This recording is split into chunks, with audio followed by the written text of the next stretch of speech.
We start with the claims being made by the Vice President of Congress, Sri Rahul Gandhi.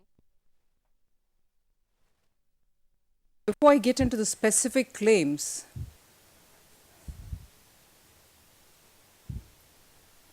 I would like to raise the issue of Sardar Patel suddenly drawing a lot of attention from the Congress's first family, from the Congress's Congress party, who for the best part of our first 50, 60 years of free India has been completely forgotten by the Congress party.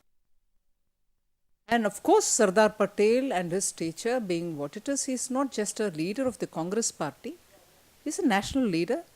All of us have a proud, inspirational, leader in him. And when BJP and particularly Sri Narendra Modi decides to dedicate a monument of international standard in the name of Sardar Patel, there is a lot of what I may call unease in the minds of particularly the first family, an unease which very clearly exposes the fact that they had not done a thing for celebrating the memory, celebrating the leader that Sardar Patel was.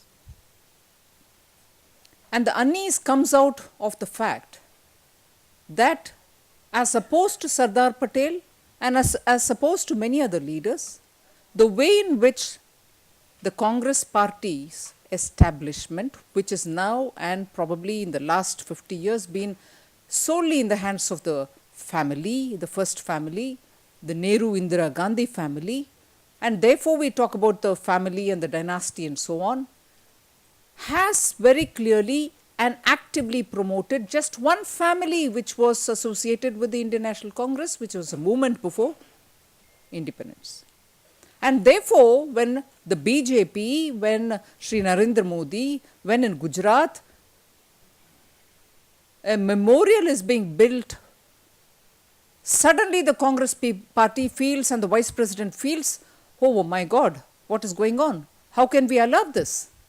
After all, I'm not going to be saying something which is calculated by the BJP.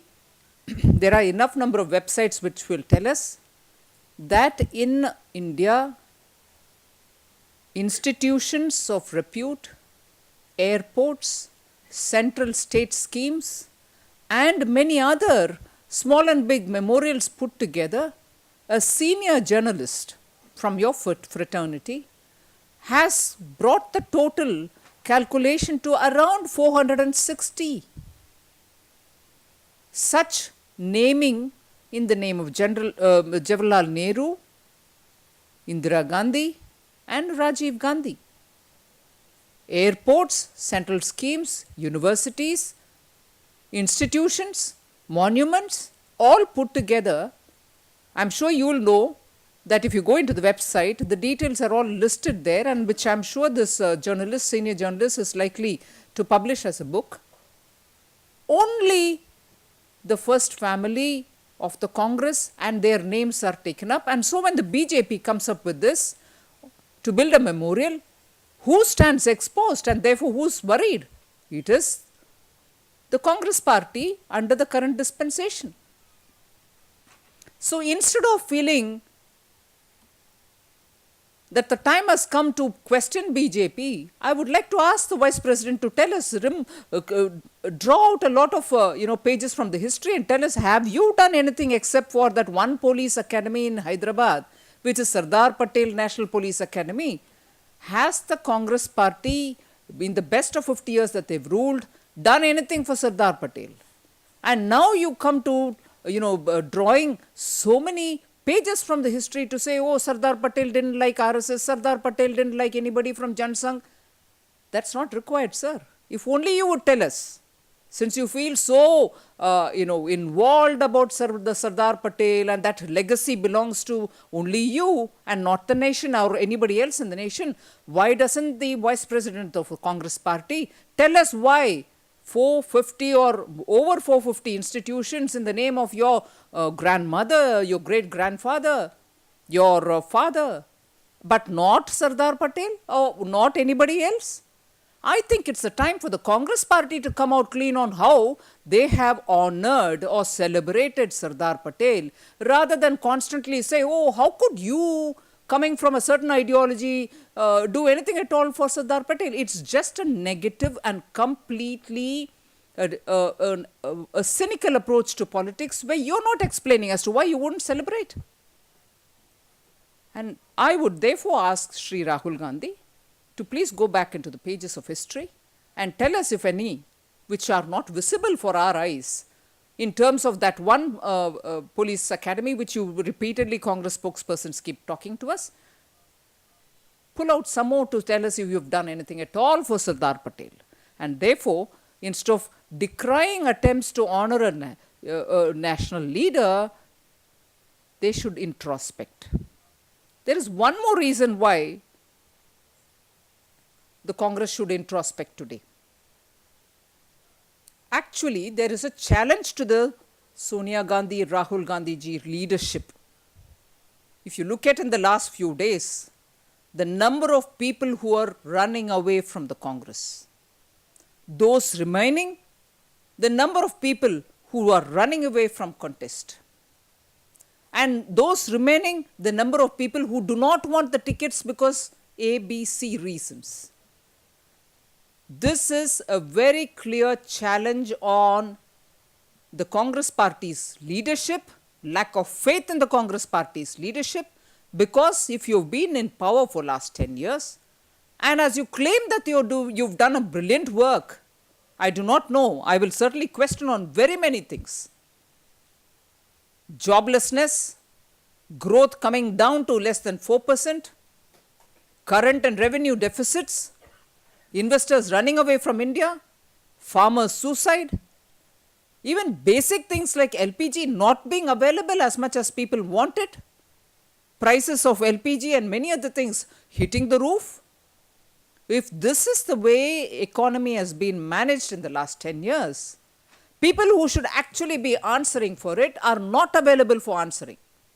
Prime Minister has kept quiet for best part of his 10 years tenure.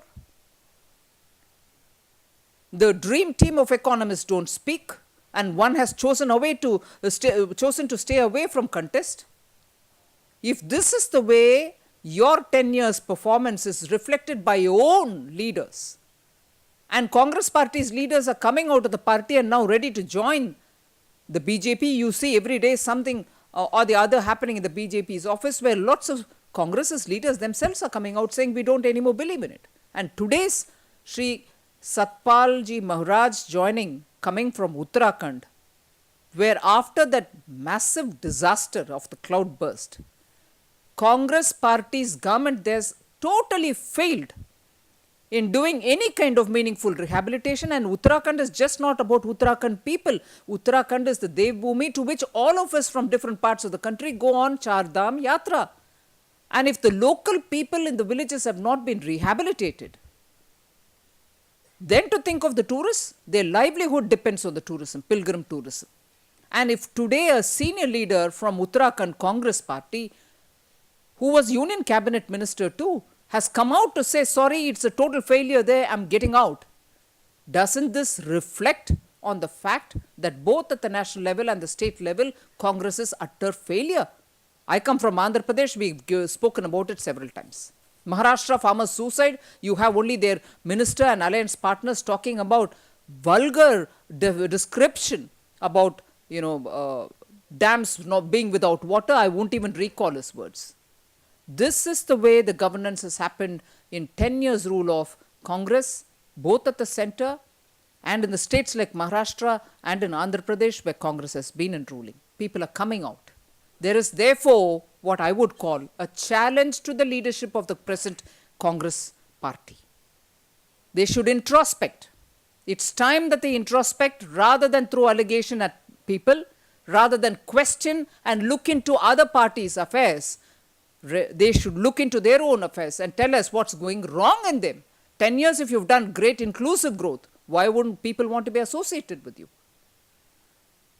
Congress party or parties like JDU should refrain from commenting on others, considering that there's massive desertion of their own party. People are deserting JDU.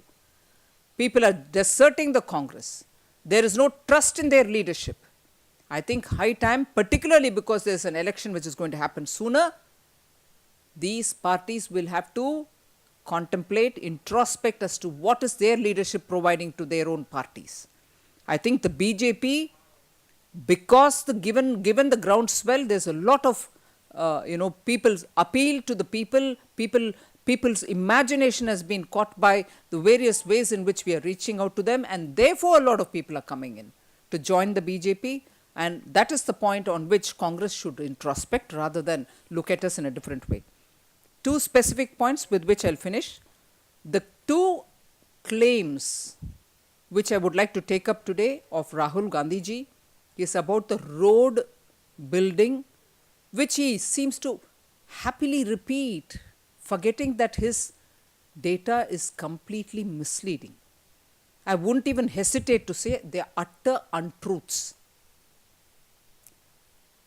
UPA 2, the government, which is his party's government, Dr. Manmohan Singh, who he claims he reports to, as per one of the interviews which I saw, he reports to Manmohan Singh. The vice president would only be better advised to see that his government has filed an affidavit in the Supreme Court, which said that during the NDA rule, 23,814 kilometers of road have been constructed during the NDA time. This is the data in the affidavit which was filed by the UPA 2 government sometime in June 2013. Contradicting this affidavit which his government has placed in the Supreme Court, the claim that Sri Rahul Gandhi makes is in the 5 years of NDA rule, only 2,650 kilometers were constructed. I wonder who gives him the authority to reduce the facts which were given in the affidavit from 23,814 kilometers. He says only 2,650 have been constructed. I'm sorry, please go and look at your own affidavit which is filed by your government, Rahul Gandhi ji. Are you trying to mislead the people of India? Are you contradicting your own government's Supreme Court affidavit? It's not any press release, it's an affidavit filed in the Supreme Court. 50% of all roads constructed in India before the UPA government came to power were constructed during the 6 years of NDA. And if that is not something which you are aware of, or your scriptwriters don't tell you, or your backroom researchers don't tell you, you should at least have gone to check it up with the Prime Minister, to whom you report. I think it's a deliberate kind of an attempt to mislead, and the BJP condemns it. It's time for Sri Rahul Gandhi to clarify whether it was an attempt without knowing, or would he want to correct himself. The second claim on which we have an issue is about this one rank, one pension, which after 10 years of, remaining quiet, suddenly because they saw a lot of, ex-servicemen and armed forces officials coming to the BJP and talking about it. And let me remind you, during 2009 election campaign, Sri Lal Krishna Advani ji had raised this one rank, one pension issue, and had only in 2009 the NDA formed the government after winning the election, we would have implemented itself. But we had very clearly mentioned it during the campaign. So to behave as though it was something which has come out of his, he pulled a rabbit out of the hat business does not work here. I think Sri Rahul Gandhi should please do some research, get his facts right, talk about it, and then probably address the people rather than mislead. The last issue is about the visit or the delegation which went to the Home Minister today. BJP had a 3-member delegation meeting Sushil Kumar Shinde ji. We expressed our concern because media had carried reports that based on IB sources, they have reasons to believe that our leader is under threat, and that threat would even go to the extent of kidnapping some of our leaders. So we expressed our concern.